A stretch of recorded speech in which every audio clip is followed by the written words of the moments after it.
Police દ્વારા પાલિકાની team સાથે રેડ કરવામાં આવી। વરાછા પોલીસ દ્વારા પાલિકાની આરોગ્ય ટીમ દ્વારા દરોડા કરવામાં આવ્યા। વરાછા તાસની વાડીમાં શંકાસ્પદ પનીર મળ્યું। ગુજરાતમાં બનાવટી ચીજોની બોલાબાલ જોવા મળી રહી છે। સરકારી ઓફિસથી લઈને અધિકારીઓ ડુપ્લિકેટ મળી આવે છે, ત્યારે સુરતના અલગ અલગ વિસ્તારમાંથી બનાવટી પનીરની સાથે સાથે ઘી પણ મોટી માત્રામાં ઝડપાયું છે।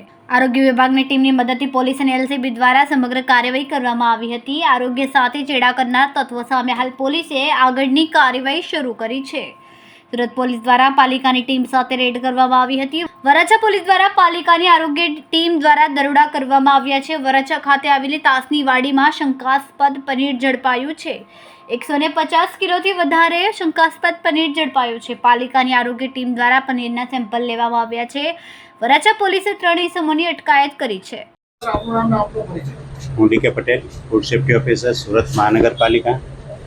સર, વરાછા વિસ્તારમાંથી કઈ પનીરનો ડુપ્લિકેટ પનીર જપ્ત કરવામાં આવ્યું છે, કેટલો માલ છે અને કઈ રીતે કાર્ય?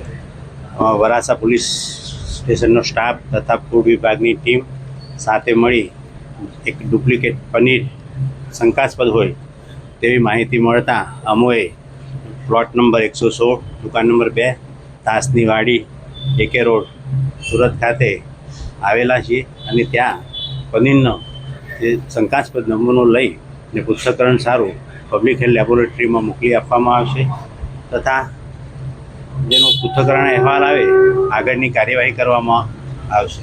કેટલો માલ છે? આશરે 150 કિલો જેટલો પનીરનો જથ્થો છે। તો બીજી તરફ સુરતમાં ઝોન 1 એલસીબી ટીમ દ્વારા મોટી કાર્યવાહી કરવામાં આવી છે અને પુણા અને સારોલી ગામમાંથી મોટા 2 ગોડાઉન ઝડપી પાડ્યા છે। ઝોન 1 એલસીબી દ્વારા 63 લાખ ઘીનો જથ્થો કબજે કરવામાં આવ્યો છે। શંકાસ્પદ ઘીનો જથ્થો પોલીસે કબજે કરી સેમ્પલો લીધા છે।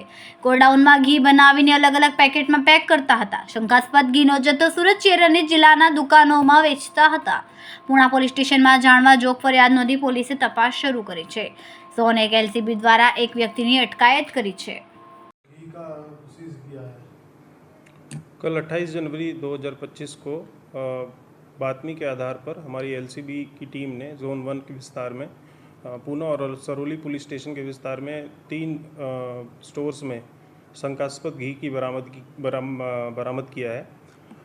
कुल कीमत जो घी का बरामद हुआ है वो 65 लाख है और प्रिलिमिनरी ऐसा लग रहा है कि ये घी में मिलावट है, तो इसीलिए हमने फूड एंड ड्रग्स डिपार्टमेंट को इन्वॉल्व करके और सैंपल टेस्टिंग के लिए अभी लैब में भेजा है और अभी हमने जानवा जोग दाखिल किया है और रिपोर्ट आने पे हम इस पे उचित कार्रवाई करेंगे।